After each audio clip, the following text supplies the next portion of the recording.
Tomé el abrigo de mi nuera en la tintorería y el dueño, un señor a quien conocía desde hacía años, me jaló a un rincón. «Doña María, encontré esto en su bolsillo», susurró, entregándome una pequeña bolsa de plástico. «Tiene que sacar a esos niños de la ciudad hoy mismo», dijo con voz temblorosa. En ese momento, yo no sabía que estaba descubriendo un plan terrible que cambiaría a nuestra familia para siempre. Pero antes de continuar, asegúrate de ya estar suscrito al canal y escribe en los comentarios. ¿Desde dónde estás viendo este video? Nos encanta saber hasta dónde están llegando nuestras historias. El calor de aquella tarde de diciembre se me pegaba a la piel mientras caminaba por la calle principal. Cargaba pesadas bolsas de compras y sentía el sudor escurrir por mi espalda. La tintorería de don Joaquín apareció en la esquina, con el letrero descolorido bamboleándose con el viento. Saqué de mi bolso el billete amarillento que mi nuera, Renata, me había entregado más temprano. «Suegra, ¿puede ir por mi abrigo beige a la tintorería? Tengo reuniones todo el día», me pidió con esa sonrisa apresurada mientras se arreglaba el cabello en el espejo de la sala. Acepté sin pensarlo mucho. Era solo un favor más para la esposa de mi hijo. El timbre de la puerta de la tintorería sonó cuando entré. El olor a suavizante y vapor caliente llenó mis pulmones. Don Joaquín estaba detrás del mostrador, un hombre de 70 años con los lentes en la punta de la nariz y manos marcadas por décadas de trabajo. Le entregué el papel. «Ah, doña María», murmuró, mirando la nota. «Voy por él». Mientras esperaba, observé el reloj de la pared. Ya eran más de las 5. Necesitaba volver pronto a casa para preparar la cena para mis nietos, Pedro y Luisa, de 7 y 5 años. Mi hijo, Andrés, trabajaba hasta tarde, y Renata siempre tenía compromisos que yo nunca entendía bien. Don Joaquín regresó con el abrigo cuidadosamente empacado en plástico transparente. Pero, en lugar de dármelo, miró alrededor, asegurándose de que estábamos solos. Su rostro arrugado se endureció. «Doña María», habló casi susurrando, «necesito mostrarle algo». Antes de que pudiera responder, tomó mi brazo con su mano huesuda y me condujo detrás de una cortina que separaba la tienda del área de lavado. El sonido de las lavadoras amortiguaba nuestra conversación. «Encontré esto cuando estaba revisando los bolsillos», dijo, sacando de un cajón una pequeña bolsa de plástico. Mi corazón se aceleró cuando vi el contenido. Era una foto de mis nietos jugando en el patio de casa. Pero lo que me heló fue la marca. Círculos rojos burdos alrededor de sus rostros, como si hubieran sido dibujados con rabia. Junto a ella había un recibo de transferencia bancaria con una suma que me hizo abrir los ojos. Eran millones.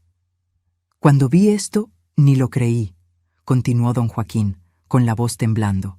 La conozco desde hace años. No podía simplemente devolverle el abrigo como si nada hubiera pasado. Tomé la bolsa de plástico, con las manos temblando tanto que casi la dejo caer. «Doña María, usted tiene que llevarse a los niños lejos de aquí», dijo, con los ojos llenos de miedo genuino. «No estoy bromeando. Este tipo de marca no es algo bueno. Ya he oído historias». «¿Qué significa?», pregunté, apenas logrando articular las palabras. «No puedo asegurarlo con certeza, pero esos círculos rojos, ya he visto reportajes sobre eso. Tiene que ver con trata de personas». El aire se hizo demasiado pesado para respirar. ¿Trata de personas? ¿Mis nietos? La sala pareció girar a mi alrededor. «No pierda tiempo», continuó. «Tome a los pequeños y salga de la ciudad antes del amanecer. No le cuente a nadie, ni siquiera a su hijo. No sabemos quién está involucrado». Salí de la tintorería en estado de shock, las compras ahora pesando 1 tonelada, el abrigo de Renata doblado sobre mi brazo y la bolsa de plástico quemando en mi bolsillo como fuego. La calle seguía igual. Carros pasando, gente regresando del trabajo, el sol comenzando a ponerse. Pero mi mundo se había derrumbado. Llegué a casa con el corazón martillando. Pedro y Luisa estaban en la sala viendo caricaturas. Al verme, corrieron a abrazarme.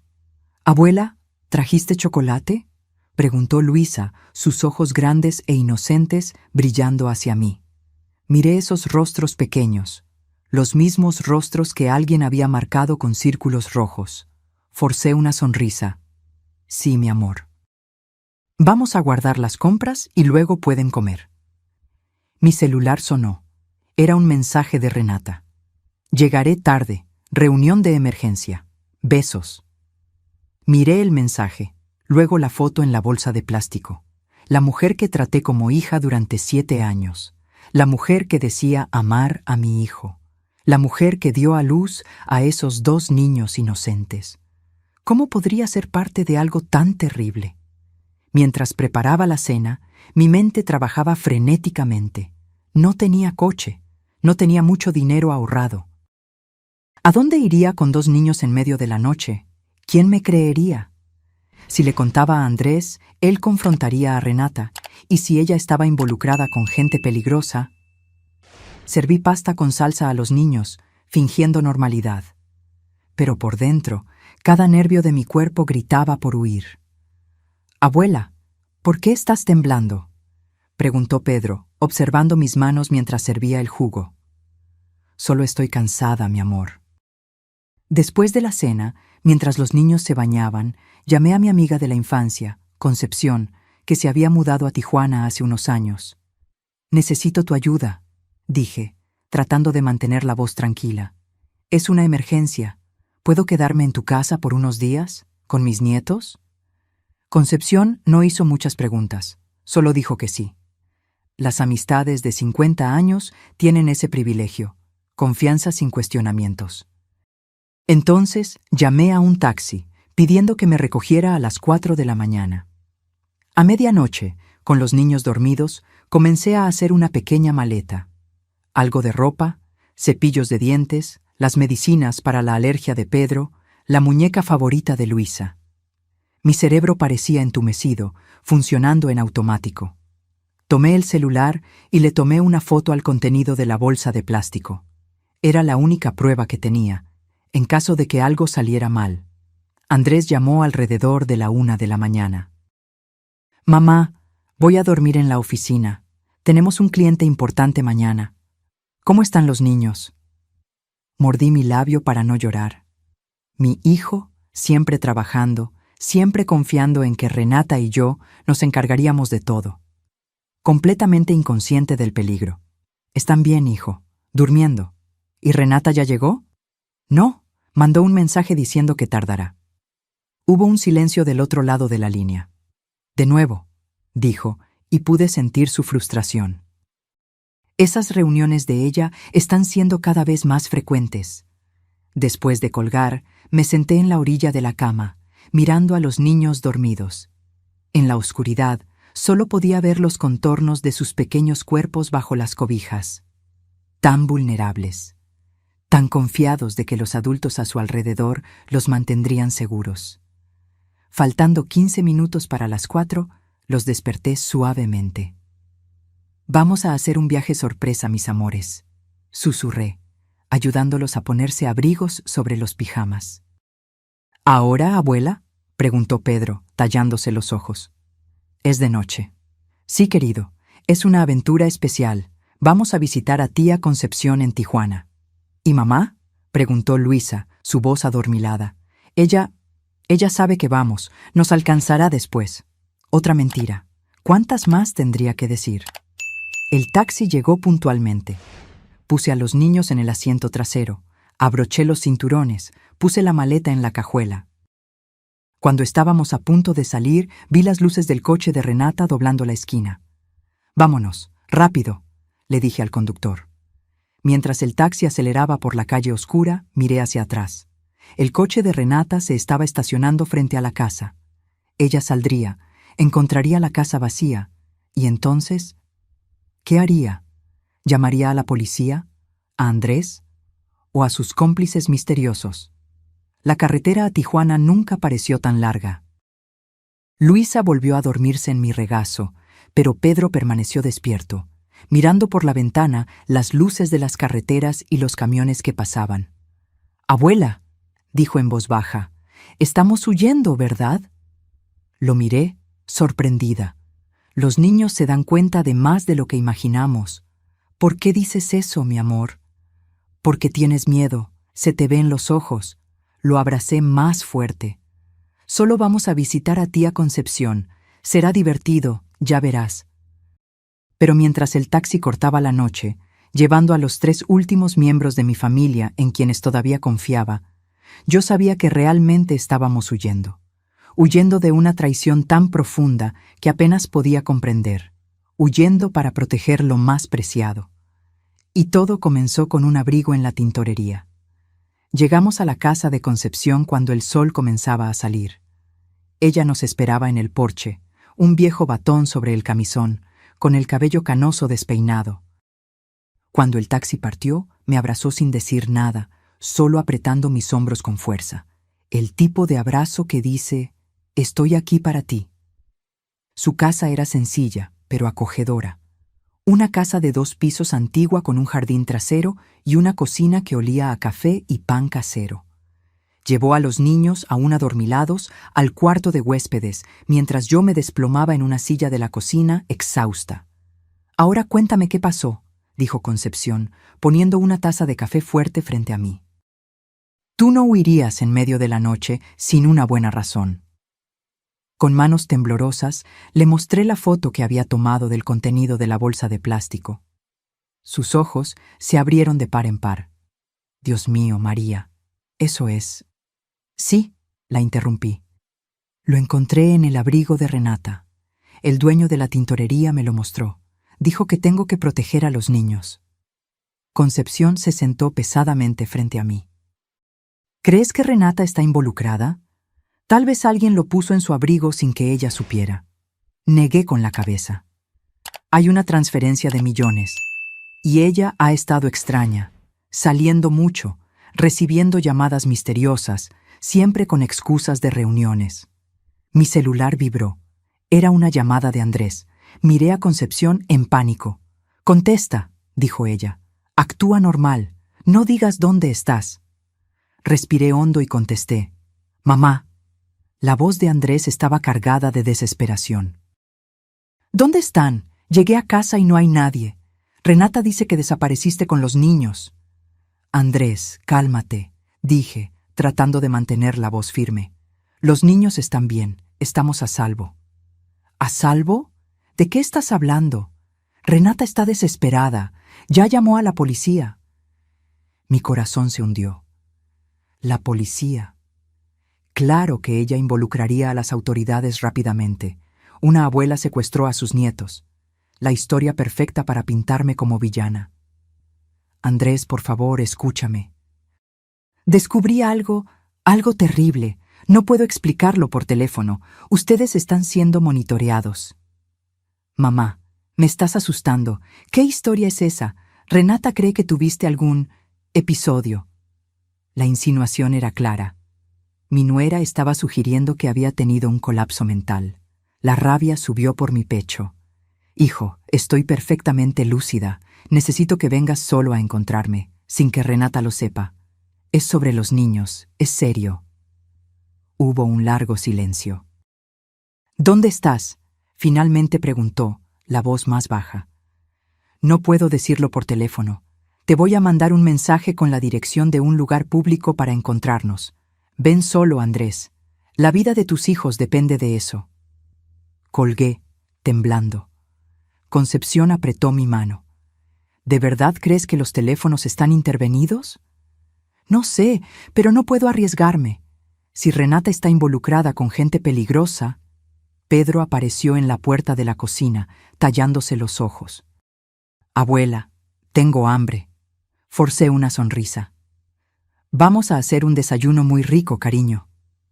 Mientras Concepción preparaba hot cakes para los niños, le mandé un mensaje a Andrés, citándolo en un centro comercial de Tijuana, en el área de comida, a las 2 de la tarde. El resto de la mañana pasó borroso. Traté de actuar normalmente con los niños, que estaban encantados con el jardín de Concepción y con el gato gordo que vivía allí. Pero cada ruido me sobresaltaba. Cada coche que pasaba por la calle me hacía correr a la ventana. A la 1:30 de la tarde, dejé a los niños con Concepción y tomé un autobús al centro comercial. Elegí un lugar estratégico en el área de comida, desde donde podía ver todas las entradas. Pedí un café que no pude beber. Mi estómago estaba hecho un nudo. Vi a Andrés llegar 15 minutos antes de la hora acordada. Parecía haber envejecido 10 años desde la última vez que lo vi, hace solo 2 días. Ojeras profundas, barba sin afeitar, los hombros encorvados por el peso de la preocupación. Me vio y caminó rápidamente en mi dirección. Me levanté, lista para un abrazo, pero en lugar de eso, él sujetó mis brazos con fuerza. «Mamá, ¿qué hiciste? ¿Dónde están mis hijos?» «Están a salvo», respondí, manteniendo la voz baja. «Siéntate. Necesito mostrarte algo». Él se sentó a regañadientes. Tomé mi teléfono y le mostré la foto que había tomado. Encontré esto en el abrigo de Renata. El dueño de la tintorería me lo entregó ayer. Andrés tomó el teléfono, mirando fijamente la imagen. Vi su rostro cambiar, de la rabia a la confusión, luego a una expresión que no pude interpretar. «¿Qué son esos círculos?», preguntó, la voz casi inaudible. Según don Joaquín, es una marca usada por traficantes de personas. Andrés, creo que Renata está planeando vender a los niños. Él negó con la cabeza vehementemente. No, eso es absurdo. Debe haber alguna explicación. Renata jamás. Ella ama a sus hijos. Mira el valor de la transferencia, insistí. Millones. ¿Y cuánto tiempo lleva actuando extraño? ¿Reuniones hasta tarde? ¿Viajes de negocios? ¿Siempre al teléfono con personas que no conoces? Vi la duda crecer en sus ojos. Andrés trabajaba tanto, confiaba tan ciegamente, que nunca cuestionaba las ausencias cada vez más frecuentes de su esposa. Aunque fuera verdad, tartamudeó. ¿Por qué huiste? ¿Por qué no me buscaste primero? Don Joaquín me dijo que no confiara en nadie. No sabemos quién está involucrado, Andrés. Si Renata forma parte de una red mayor. Andrés pasó las manos por su rostro, tratando de procesar lo que estaba escuchando. «Necesito ver a mis hijos», dijo finalmente. «Necesito asegurarme de que están bien». Lo están. Pero antes de llevarte con ellos, necesitamos decidir qué hacer. Si confrontas a Renata, ella lo negará todo. Podría incluso convencerte de que enloquecí. Necesitamos pruebas más concretas. ¿Qué pruebas? Esto puede ser cualquier cosa, dijo, señalando la foto en el celular. Pudo haber sido puesto ahí, puede ser un malentendido. Yo esperaba esa resistencia. Nadie quiere creer que la persona que eligió para compartir la vida es capaz de tal traición. Andrés, ¿nunca sospechaste nada? ¿Nunca viste algo extraño? Se quedó en silencio por un largo momento. Había una caja fuerte, dijo finalmente, en el closet de nuestro cuarto. Renata dijo que era para guardar joyas, pero yo nunca tuve la combinación. Y, últimamente, he visto movimientos extraños en nuestra cuenta conjunta, grandes sumas siendo transferidas. Mi corazón se aceleró. Necesitamos ver qué hay en esa caja fuerte. Mamá, eso es invasión de privacidad. No podemos simplemente... Estamos hablando de la seguridad de tus hijos, interrumpí, más duramente de lo que pretendía. Si estoy equivocada, le pido disculpas a Renata de rodillas. Pero, ¿y si tengo razón? ¿Podrías vivir sabiendo que tuviste la oportunidad de salvarlos y no hiciste nada? Vi la lucha interna en sus ojos, el amor por su esposa contra la preocupación por sus hijos. Finalmente, asintió. Renata está en la delegación ahora, dando una declaración sobre el secuestro. La casa está vacía. Entonces vamos. Ahora. Salimos del centro comercial y tomamos un taxi. Durante todo el trayecto de regreso a nuestra ciudad, nos quedamos en silencio. Andrés miraba por la ventana, perdido en sus pensamientos. Yo rezaba silenciosamente por estar equivocada, porque hubiera una explicación inocente para todo. Pero en el fondo, yo sabía. Aquellos círculos rojos eran una sentencia de muerte para mis nietos, y yo haría cualquier cosa para salvarlos. El taxi nos dejó a 2 cuadras de la casa de Andrés, por precaución. Caminamos rápidamente por las calles familiares que ahora parecían cargadas de amenazas invisibles. La casa de 2 pisos donde mi hijo había construido su familia apareció frente a nosotros, silenciosa como una tumba. Andrés abrió la puerta con manos temblorosas.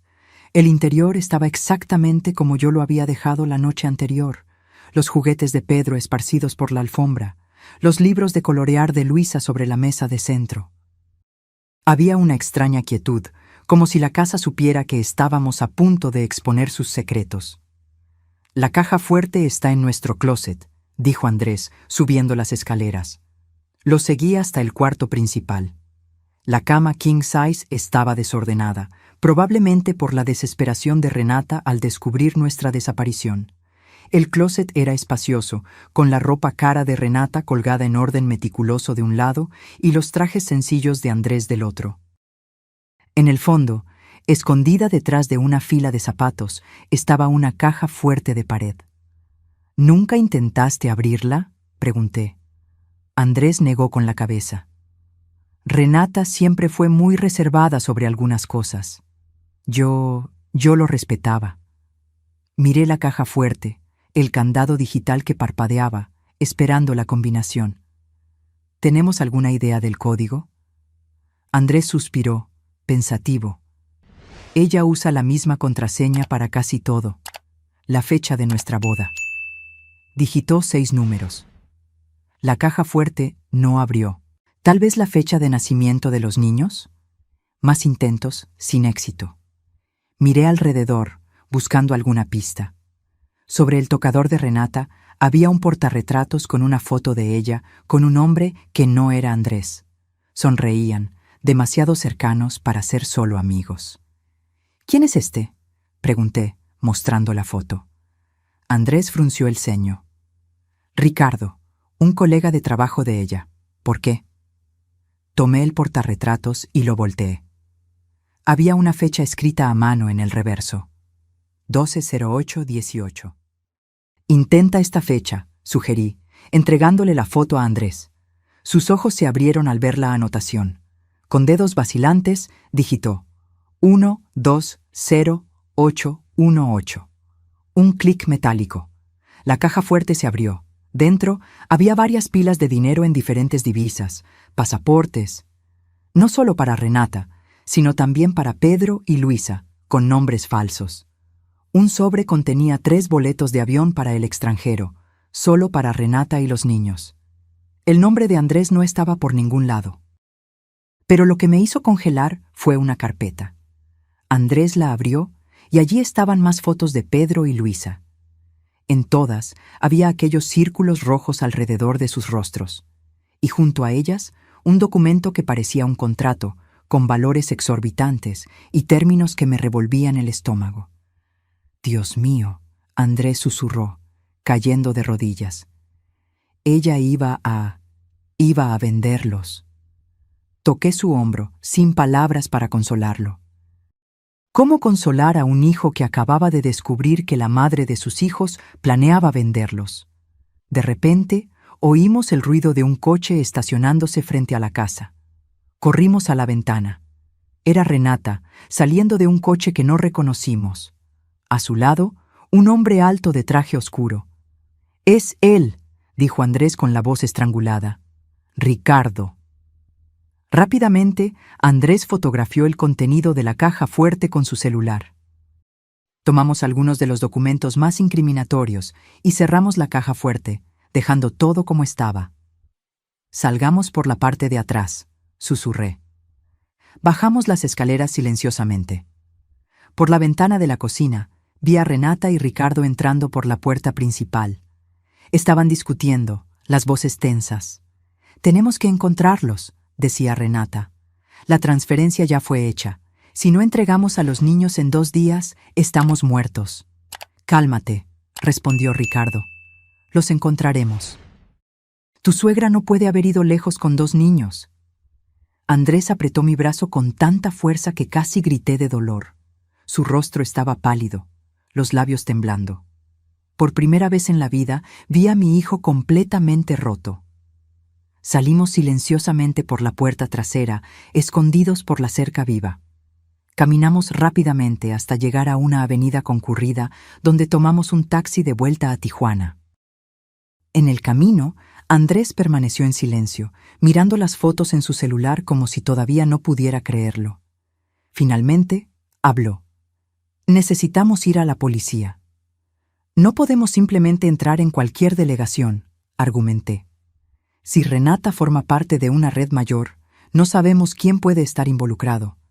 Necesitamos a alguien en quien podamos confiar. Andrés asintió, pasando las manos por su rostro. Tengo un amigo de la universidad que es delegado en Tijuana, Roberto. Voy a llamarlo. La llamada fue breve. Andrés no entró en detalles, solo dijo que era una emergencia familiar y que necesitaba la ayuda de Roberto. Llegamos a Tijuana 2 horas después. En lugar de volver a la casa de Concepción, fuimos directamente a un pequeño café en el centro de la ciudad. Roberto ya nos esperaba allí, un hombre fuerte con barba canosa y ojos atentos. Andrés, dijo, abrazando a mi hijo, hace años. Gracias por venir, respondió Andrés, con la voz exhausta. Nos sentamos en una mesa apartada. Andrés mostró las fotos del contenido de la caja fuerte y contó toda la historia. Roberto escuchó atentamente, el rostro endureciéndose con cada palabra. Esos círculos rojos, dijo finalmente, son una marca conocida de una red internacional de tráfico humano. Hemos investigado a este grupo durante años, pero son escurridizos. Raramente conseguimos pruebas concretas. ¿Y ahora?, pregunté, sintiendo un frío en el estómago. Ahora tenemos que actuar con extrema cautela, respondió Roberto. Si lo que están diciendo es cierto, Renata y ese Ricardo son solo peones en una operación mucho mayor. Necesitamos montar un operativo para atraparlos y, con suerte, llegar a los escalones más altos. ¿Y los niños?, preguntó Andrés, la voz quebrándose. Tienen que quedarse escondidos hasta que resolvamos esto. No pueden volver a casa ni quedarse en un lugar obvio. Le conté a Roberto sobre Concepción, y él estuvo de acuerdo en que, por ahora, era el lugar más seguro para Pedro y Luisa. Pero sugirió una precaución adicional. Voy a asignar una oficial encubierta para que esté cerca de la casa, solo como garantía. Salimos del café con un plan. Roberto accionaría un pequeño equipo de confianza para investigar a Renata y Ricardo discretamente. Andrés se quedaría conmigo y los niños en casa de Concepción. Y yo tendría que seguir siendo fuerte, por todos nosotros. Cuando llegamos a casa de Concepción, Pedro y Luisa corrieron a abrazar a su padre. Verlos juntos, Andrés abrazando a sus hijos con desesperación, como si temiera que desaparecieran en cualquier momento, me rompió el corazón. «Papi, ¿por qué estás llorando?», preguntó Luisa, tocando el rostro de Andrés con su pequeña mano. «Es porque estoy muy feliz de verlos», respondió, forzando una sonrisa. Esa noche, después de que los niños finalmente se durmieron, Andrés, Concepción y yo nos sentamos en la cocina. La realidad completa de la situación finalmente se abatió sobre nosotros. «¿Cómo no me di cuenta?», murmuró Andrés, con las manos aferradas a una taza de té que se había enfriado hace horas. Todas las señales estaban ahí. Los viajes repentinos, las llamadas secretas, el dinero inexplicable. ¿Cómo fui tan ciego? «Tú la amabas», respondí simplemente. «El amor a veces nos ciega». Concepción puso más agua a hervir. «Lo importante es que ustedes lo descubrieron a tiempo», dijo. «Ahora necesitan ser fuertes por los niños». Andrés asintió, pero vi en sus ojos un dolor tan profundo que dudé que algún día cicatrizaría completamente. No era solo la traición de Renata, era el horror inimaginable de saber que la madre de sus hijos estaba dispuesta a venderlos. Esa noche, acostada en la cama improvisada en la sala de Concepción, no pude dormir. Revivía los momentos con Renata a lo largo de los años, los almuerzos familiares, los cumpleaños de los niños, las confidencias intercambiadas. ¿Será que todo había sido una mentira? ¿O en algún momento ella cambió, seducida por promesas de riqueza y una vida diferente? ¿Y cómo les explicaríamos esto a los niños cuando fueran mayores? ¿Cómo decirle a Pedro y Luisa que su madre los había traicionado de la peor forma posible? Por la ventana vi la luz tenue de una patrulla estacionada discretamente en la esquina, la oficial que Roberto había asignado para protegernos. Sentí una punzada de gratitud en medio de la desesperación. Al menos ya no estábamos solos en esta lucha. Finalmente me dormí, exhausta, solo para ser despertada por el sonido de mi celular. Era un número desconocido. Con el corazón acelerado, contesté la llamada. «Hola», susurré, tratando de no despertar a los demás. «María». La voz de Renata era fría, controlada. «Sé que tienes a mis hijos». Me quedé paralizada, incapaz de responder. ¿Cómo consiguió mi número? Yo había cambiado el chip del celular. No sirve de nada fingir. Estoy llamando para proponer un trato. ¿Qué tipo de trato?, pregunté, moviéndome silenciosamente hacia el porche para no ser escuchada. Tráeme a los niños mañana, sin policía, sin Andrés, solo tú y ellos. A cambio garantizo que nada te pasará. Sentí mi sangre helarse. ¿Y si no acepto? Hubo una breve pausa. Entonces no puedo garantizar la seguridad de nadie, ni la tuya, ni la de Andrés, ni siquiera la de los niños. Hay gente muy poderosa involucrada en esto, María. Gente que no tolera interferencia. Traté de mantener la voz firme. ¿Cómo sé que no nos matarás tan pronto como te entregue a los niños? Renata rió, un sonido vacío que me erizó la piel. ¿De verdad crees que quiero matar a mis propios hijos? Son demasiado valiosos para eso. Valiosos como mercancía, respondí amargamente. Negocios son negocios, María. Tengo una deuda que pagar, y esta es la única forma. Plaza Central de Tijuana, mañana al mediodía. Ven sola con Pedro y Luisa. La llamada fue terminada. Me quedé allí, temblando en el porche oscuro. La oficial en la patrulla debió notar mi silueta, pues encendió brevemente el faro, como una señal silenciosa de que estaba vigilante. Volví adentro y desperté a Andrés. Él escuchó mi relato de la llamada con el rostro pálido.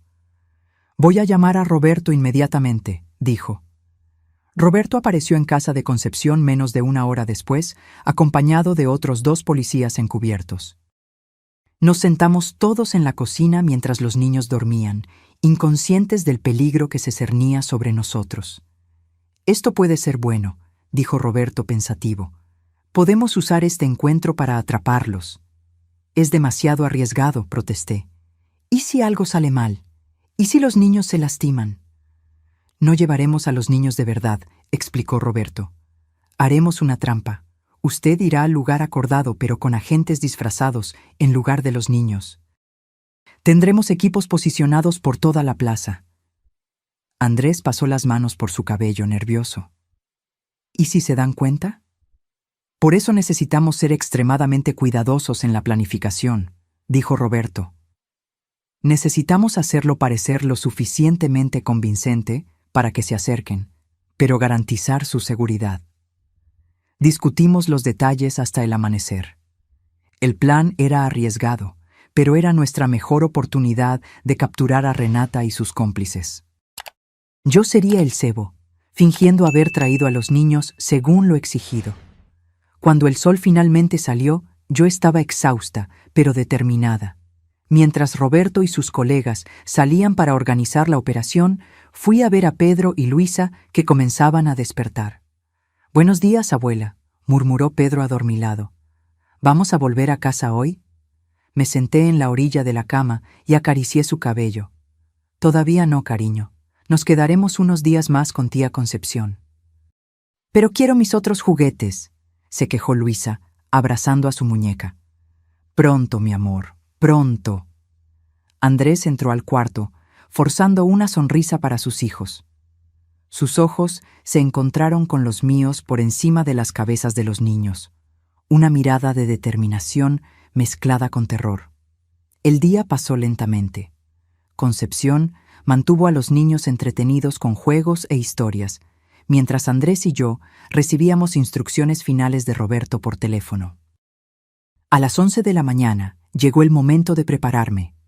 Me vestí como normalmente lo haría para salir con mis nietos. Jeans, blusa sencilla, cabello recogido. Roberto me había entregado un pequeño dispositivo de escucha, escondido como un botón en mi blusa. Antes de salir, abracé a Pedro y Luisa más fuerte que nunca.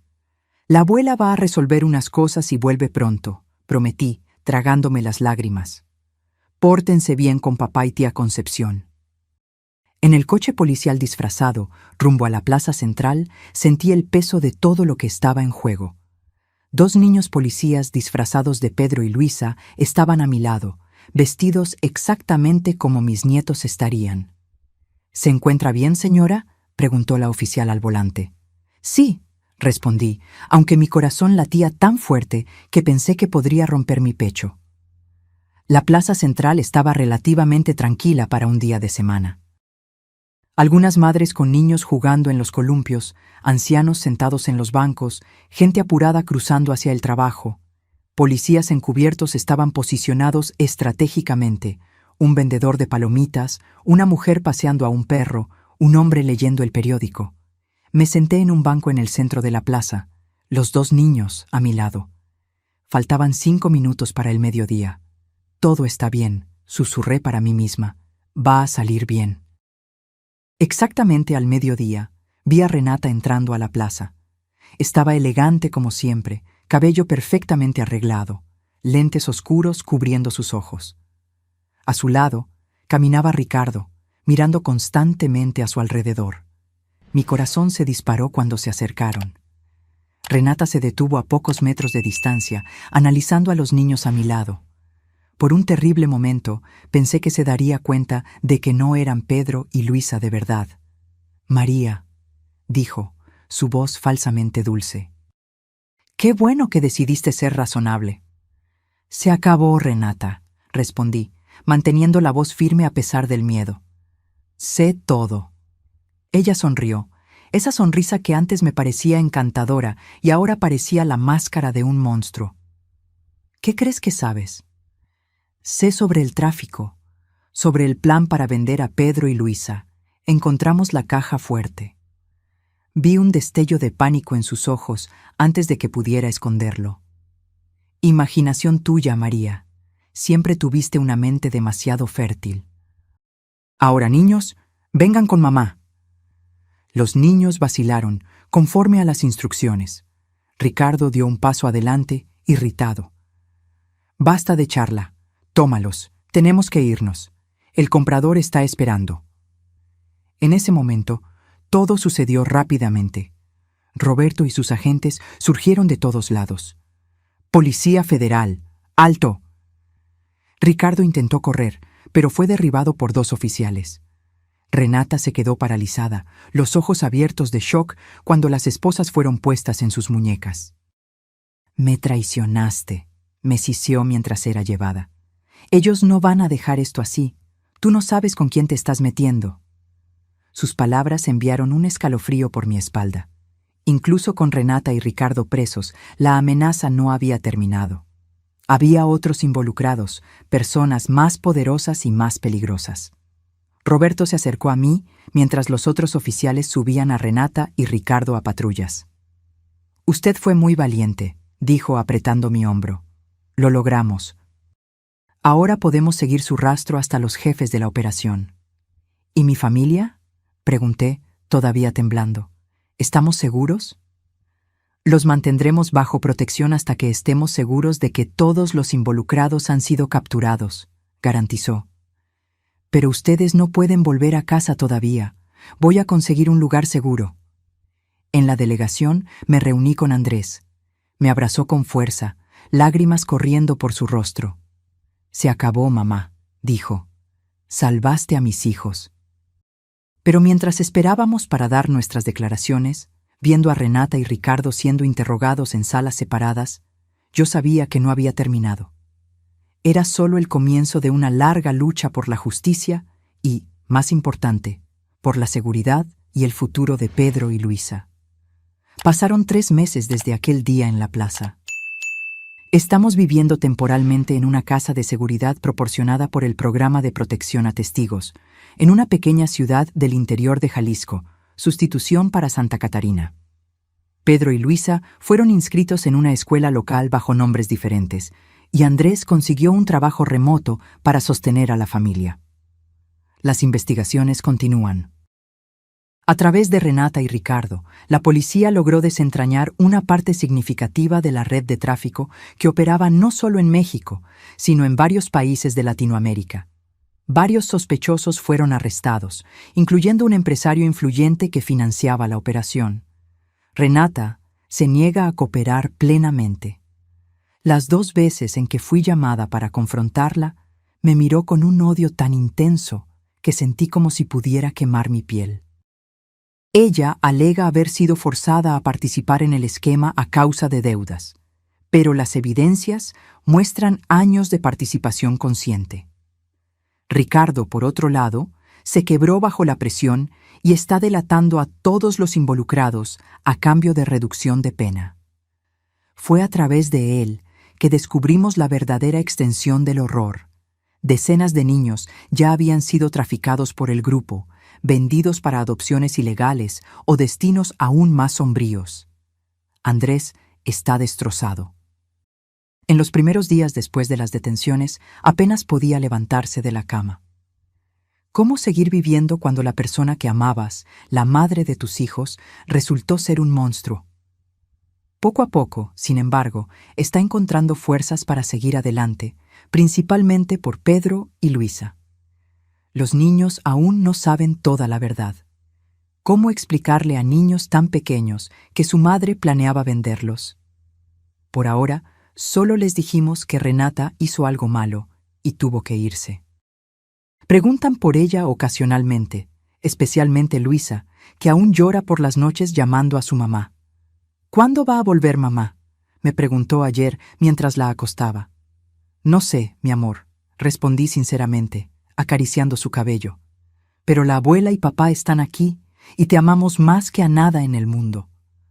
Hoy es domingo y estamos tratando de establecer nuevas rutinas, crear una nueva normalidad. Andrés está en el patio con Pedro, enseñándole a andar en bicicleta sin rueditas. Luisa está a mi lado en la cocina, ayudando a hacer un pastel de chocolate, lo que significa principalmente lamer la cuchara de masa cruda. Miro a mi nieta, la mancha de chocolate en su mejilla, sus dedos pequeños amasando la masa, y siento una ola abrumadora de amor y protección. Pienso en lo que podría haber pasado si yo no hubiera ido a la tintorería ese día, si don Joaquín no hubiera notado el contenido sospechoso en el abrigo de Renata. A veces, el destino trabaja a través de los detalles más pequeños. Un abrigo olvidado, una tintorería antigua, un hombre honesto que se negó a quedarse callado. Pequeñas decisiones que cambiaron todo. El fiscal del caso nos dijo que Renata y Ricardo probablemente recibirán penas severas.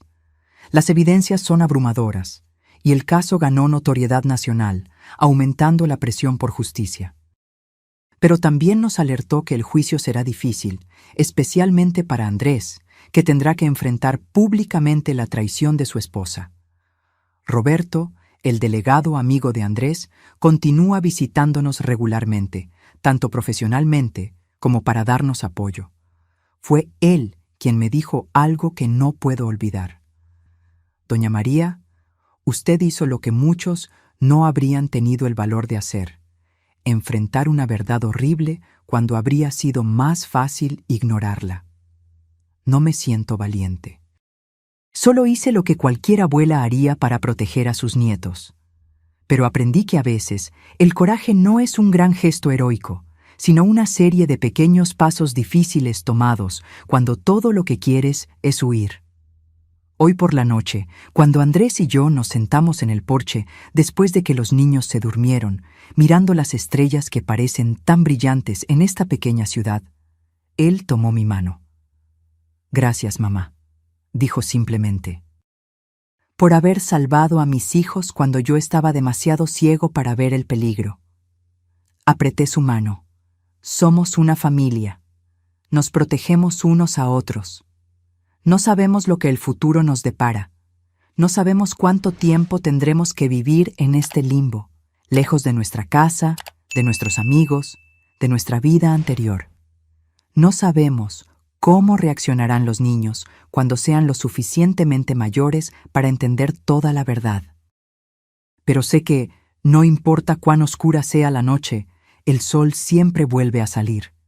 Y mientras estemos juntos, Andrés, Pedro, Luisa y yo, encontraremos nuestro camino de vuelta a la luz. Esta mañana, mientras arreglaba la cómoda prestada en el cuarto temporal, encontré el billete amarillento de la tintorería, todavía en el bolsillo de la blusa que usaba aquel día fatídico. Un simple pedazo de papel que cambió nuestras vidas para siempre. Lo guardé como recuerdo, no de la traición de Renata, sino del coraje de don Joaquín, de nuestra propia resiliencia y del hecho de que, a veces, los peores momentos de nuestra vida pueden llevarnos a una oportunidad de recomenzar. Porque eso es lo que estamos haciendo ahora, recomenzando. Un día a la vez, una risa a la vez, un recuerdo nuevo a la vez. Y al final, eso es todo lo que podemos hacer. Seguir adelante, proteger a quienes amamos y creer que vendrán días mejores. El juicio de Renata y Ricardo comenzó exactamente 6 meses después de su detención. El caso había ganado atención nacional, y la sala del tribunal estaba llena de periodistas, activistas de derechos humanos y ciudadanos indignados. Andrés y yo nos sentamos juntos en la primera fila, apretando las manos uno del otro en busca de fuerza. Gracias a los esfuerzos de Roberto, los niños no tuvieron que asistir, siendo librados del trauma de ver a su madre esposada en el banquillo de los acusados. Cuando Renata entró, escoltada por 2 guardias, casi no la reconocí. El tiempo en prisión había borrado todo el brillo que antes ostentaba. El cabello siempre impecable ahora estaba sin vida. El rostro antes radiante ahora marcado por ojeras profundas. Pero sus ojos, cuando me encontraron, todavía ardían con ese mismo odio. El fiscal presentó el caso con precisión implacable, exponiendo cada detalle horrible del esquema. Las fotos de mis nietos con los círculos rojos fueron proyectadas en una pantalla grande, haciendo que toda la sala jadeara de horror. Los estados de cuenta bancarios mostrando las transferencias millonarias, los boletos comprados, los pasaportes falsos. Y luego vinieron los testimonios. Ricardo, buscando reducción de pena, confesó todo, implicando a Renata por completo. Describió cómo ella había sido reclutada inicialmente como lavadora de dinero para la organización, pero pronto se dio cuenta de que podía lucrar mucho más ofreciendo a sus propios hijos. Ella decía que era perfecto, testificó, evitando mirar a Renata. Nadie sospecharía de una madre. Cuando llegó mi turno de testificar, sentí como si estuviera cargando el peso del mundo en mis hombros. Conté sobre el abrigo, sobre los descubrimientos en la tintorería, sobre nuestra huida desesperada para proteger a los niños. Mi voz falló varias veces, pero logré terminar. Renata optó por no testificar, siguiendo el consejo de su abogado. Pero durante el argumento final de la acusación, se volteó y me miró directamente a mí y a Andrés. Sus labios formaron palabras silenciosas que parecieron ser: «Esto no ha terminado». Después de 3 semanas de juicio, el veredicto fue anunciado. Culpables de todos los cargos. La sentencia: 30 años para cada uno, sin posibilidad de libertad condicional por los primeros 20. Mientras salíamos del tribunal por última vez, Andrés se detuvo y respiró hondo. «Se acabó», dijo. Pero las palabras de Renata seguían resonando en mi mente. Esto no ha terminado. Una semana después del juicio, recibimos la noticia de que finalmente podíamos dejar el programa de protección a testigos. Con los principales miembros de la red presos y el caso cerrado, el peligro inmediato había pasado. Era hora de reconstruir nuestras vidas. Andrés decidió que necesitábamos un comienzo completamente nuevo. Vendió la casa donde había vivido con Renata y compró una pequeña casa de campo en las afueras de Blumenau. La reemplazaremos por Guadalajara, una ciudad tranquila donde nadie nos conocía, donde no seríamos la familia de aquel caso terrible de tráfico. La mudanza sucedió rápidamente. En un mes estábamos instalados en nuestro nuevo hogar. La casa no era grande, pero tenía un patio espacioso donde Pedro podía jugar a la pelota y Luisa podía jugar con sus muñecas. Había un pequeño huerto en la parte trasera, con manzanos y duraznos que prometían fruta en la próxima estación. Andrés encontró trabajo en una empresa local y yo comencé a ayudar en la escuela de mis nietos, trabajando como auxiliar en la biblioteca. Lentamente, comenzamos a conocer a nuestros vecinos, hacer nuevos amigos, establecer nuevas rutinas. Los niños se adaptaron con la sorprendente resiliencia de la juventud. Pedro entró al equipo de fútbol de la escuela y pronto estaba parloteando sobre nuevos amigos. Luisa, siempre más reservada, tardó un poco más, pero eventualmente se encariñó con la maestra y comenzó a traer dibujos coloridos a casa todos los días. Todavía preguntaban por su madre ocasionalmente, pero con menos frecuencia. Una noche, cuando Andrés estaba acostando a Pedro, el niño preguntó directamente: «Papi, mamá hizo algo muy malo, ¿verdad?». Andrés me contó sobre la conversación más tarde, las lágrimas corriendo por su rostro. «No sabía qué decir, mamá», me confesó. «¿Cómo le explico eso a un niño de 8 años?» «Con el tiempo», respondí abrazándolo. «Les explicaremos con el tiempo, cuando puedan entender». Pasó 1 año, luego 2. La vida siguió su curso. Celebramos cumpleaños, navidades, graduaciones escolares. Andrés conoció a una profesora de música en la escuela de los niños, Ana, una mujer gentil y paciente que entró en nuestras vidas con respeto y sin prisa. Al principio, yo estaba aprensiva. ¿Cómo volver a confiar? ¿Cómo estar segura de que no estaríamos trayendo otro peligro a nuestras vidas? Pero Ana demostró ser exactamente lo que parecía, una persona genuinamente buena, que amaba a mi hijo y a mis nietos por lo que eran, con todas las cicatrices y el equipaje que cargaban. En nuestro 3er año en Guadalajara, Andrés y Ana se casaron en una ceremonia sencilla en el jardín de nuestra casa. Pedro, ahora con 10 años, fue el paje, orgulloso en su primer traje. Luisa, con 8 años, arrojó pétalos de flores por el pasillo improvisado, su vestido rosa girando mientras ella daba vueltas. Observando a mi hijo sonreír de nuevo, viendo a mis nietos abrazar a Ana con afecto genuino, sentí una paz que no experimentaba desde hacía años. Tal vez, finalmente, habíamos encontrado nuestro final feliz. Entonces llegó la carta. Llegó en un sobre común, sin remitente, dirigida a mí. Dentro, una sola hoja de papel con un mensaje tipeado. «Ella sale pronto. Nunca olvidó lo que hiciste. Prepárate». Mi sangre se congeló. Renata no podía estar saliendo. Su sentencia era de 30 años y solo habían pasado 3. Pero, ¿y si hubo una apelación exitosa? ¿Y si ella había hecho algún tipo de trato? No le mostré la carta a Andrés. Él finalmente era feliz. Finalmente estaba siguiendo adelante. ¿Cómo podría traerlo de vuelta a esa pesadilla? En su lugar, llamé a Roberto, que había permanecido en contacto a lo largo de los años.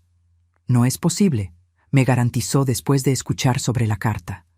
«Renata sigue cumpliendo su sentencia en seguridad máxima. Esto es probablemente solo un intento de asustarlos». «¿Pero cómo alguien encontró nuestra dirección?», pregunté, el miedo evidente en mi voz. «Tuvimos tanto cuidado». «Voy a investigar», prometió. «Mientras tanto, aumenten la seguridad, instalen cámaras, alarmas y manténgame informado si reciben cualquier otra cosa». En los días siguientes, vivimos en constante estado de alerta. Andrés notó mi preocupación e insistió hasta que le mostré la carta. Su rostro palideció e inmediatamente comenzó a tomar medidas. Instaló un sistema de seguridad completo, puso cerraduras nuevas en todas las puertas y ventanas, incluso compró un perro grande, un pastor alemán llamado Max, que rápidamente se convirtió en el mejor amigo de Pedro. Pasaron 2 semanas más sin ningún incidente. Comencé a preguntarme si Roberto tenía razón, si la carta era solo un intento vacío de asustarnos, tal vez de algún simpatizante de Renata o Ricardo que había descubierto nuestro paradero. Entonces, una mañana de sábado, mientras yo preparaba el desayuno y los niños aún dormían, el timbre sonó. Andrés y Ana habían salido a correr, como hacían todas las mañanas. Miré por la mirilla, pero no vi a nadie. Con cautela abrí la puerta. No había nadie allí, solo una pequeña caja en el suelo. Mi instinto me decía que no tocara, que llamara a la policía inmediatamente. Pero antes de que pudiera cerrar la puerta, Max pasó por mí y comenzó a olfatear la caja, moviendo la cola alegremente. La tomé con cuidado y la llevé a la cocina. Dentro encontré dos pequeños muñecos de trapo que se parecían extrañamente a Pedro y Luisa. Ambos tenían círculos rojos dibujados alrededor de los rostros y alfileres clavados en el pecho. Dejé caer la caja, horrorizada. Corrí a ver a los niños, que aún dormían plácidamente. Luego, con manos temblorosas, llamé a Roberto. Dentro de una hora, la policía estaba en nuestra casa. Roberto llegó poco después, habiendo conducido más de 200 kilómetros tan pronto como recibió mi llamada. «Esto no es una broma», dijo gravemente, examinando los muñecos. «Vamos a reforzar su seguridad e investigar a fondo». Andrés y Ana regresaron para encontrar la casa llena de policías. Cuando expliqué lo que había sucedido, Andrés tomó una decisión inmediata. «Necesitamos salir de aquí, ahora mismo». No había forma de argumentar. En pocas horas, empacamos lo esencial y dejamos la casa que había sido nuestro hogar durante los últimos 3 años. Roberto nos llevó a una instalación policial segura mientras la investigación continuaba. Pasamos una semana en ese lugar estéril, los niños confundidos y asustados, Andrés y Ana tratando de mantener la calma por ellos. Yo me culpaba constantemente. Tal vez, si no hubiera ido a esa tintorería, si no hubiera descubierto el plan de Renata, estaríamos todos viviendo en ignorancia. Pedro y Luisa habrían sido llevados, sí, pero el resto de nosotros estaría seguro en nuestra ilusión. Pensamientos terribles, egoístas, que yo ahuyentaba tan pronto como surgían. No, descubrir la verdad fue lo único correcto que hacer. Incluso con todo el sufrimiento que vino después, salvamos 2 vidas inocentes. En el 8º día de nuestra estancia en la instalación segura, Roberto entró con una expresión que no podía descifrar. «Encontramos a quien envió los muñecos», dijo, «y no fue Renata». «Entonces, ¿quién?», preguntó Andrés, sujetando la mano de Ana con fuerza. «Una mujer llamada Mónica Silva, hermana de Ricardo. Estaba tratando de asustarlos como venganza por su hermano. No hay conexión real con Renata, ni plan real para lastimarlos». Sentí un alivio tan intenso que mis piernas flaquearon y tuve que sentarme. «Entonces, ¿se acabó? ¿De verdad esta vez?», pregunté. Roberto asintió, una pequeña sonrisa finalmente apareciendo en su rostro cansado. «Se acabó. Mónica fue arrestada por amenazas y persecución. Renata sigue en prisión y no tiene comunicación con el mundo exterior». Esa noche, por primera vez en semanas, dormí profundamente. Cuando desperté, encontré a Pedro y Luisa jugando alegremente en el pequeño patio de la instalación, como si toda la pesadilla nunca hubiera sucedido. «¿Y ahora?», le pregunté a Andrés mientras observábamos a los niños. «¿Volvemos a casa?». Él negó con la cabeza.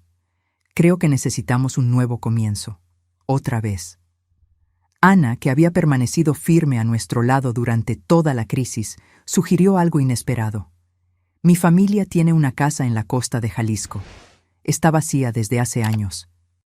Podríamos mudarnos allí, al menos temporalmente». Y así, una vez más, empacamos nuestras vidas y partimos hacia un nuevo destino. La casa en la costa era más antigua y pequeña que nuestra casa en Guadalajara, pero tenía algo que todos necesitábamos desesperadamente: paz. Ubicada en una pequeña comunidad de pescadores cerca de Puerto Vallarta, sustitución para una ciudad de la costa, lejos de las grandes ciudades y del bullicio, la casa estaba a pocos pasos de la playa. Por primera vez en años, no necesitábamos mirar constantemente por encima de los hombros. Los niños podían correr libremente por la arena, y el sonido de las olas lavaba gradualmente el miedo de nuestras mentes. Pedro y Luisa fueron inscritos en la escuela local y rápidamente hicieron nuevos amigos. Andrés logró transferir su trabajo a remoto y Ana comenzó a dar clases de música en la comunidad. ¿Y yo? Yo finalmente tuve tiempo para respirar, para procesar todo lo que habíamos pasado. Una tarde tranquila, me senté en el porche mirando el océano y comencé a escribir nuestra historia. No para publicar o compartir, sino como una forma de terapia, de aceptar lo que sucedió y seguir adelante. Y tal vez, un día, cuando Pedro y Luisa fueran adultos y estuvieran listos para entender toda la verdad, yo podría darles este registro. Hoy, mientras escribo estas últimas páginas, miro hacia atrás y veo cuánto hemos recorrido. Los niños están prosperando. Pedro ahora tiene 12 años y es capitán del equipo de fútbol de la escuela. Luisa, con 10, descubrió un talento para la pintura y tiene su arte colgado por toda la casa. Andrés y Ana están hablando de tener un bebé, expandir nuestra familia que ya fue tan brutalmente amenazada. Y yo aprendí que la vida puede darnos golpes terribles, pero también puede ofrecernos segundas oportunidades extraordinarias. A veces, cuando estoy sola en la playa al atardecer, pienso en Renata. Pienso en la mujer que conocí, que amé como una hija, y la mujer que ella reveló ser. Todavía no puedo entender cómo alguien puede traicionar a su propia familia de forma tan monstruosa. Tal vez nunca lo entienda. Pero no permito que esos pensamientos dominen mi mente por mucho tiempo. En su lugar, dirijo mi mirada hacia nuestra casa iluminada a la distancia, donde sé que mi familia está esperando. Una familia que, a pesar de todo lo que enfrentó, encontró su camino de vuelta a la felicidad, y todo comenzó con un abrigo en la tintorería. Ahora, si te gustó esta historia, ya haz clic en este próximo video que está apareciendo en la pantalla, porque en él hay una historia de traición y giro como nunca antes viste.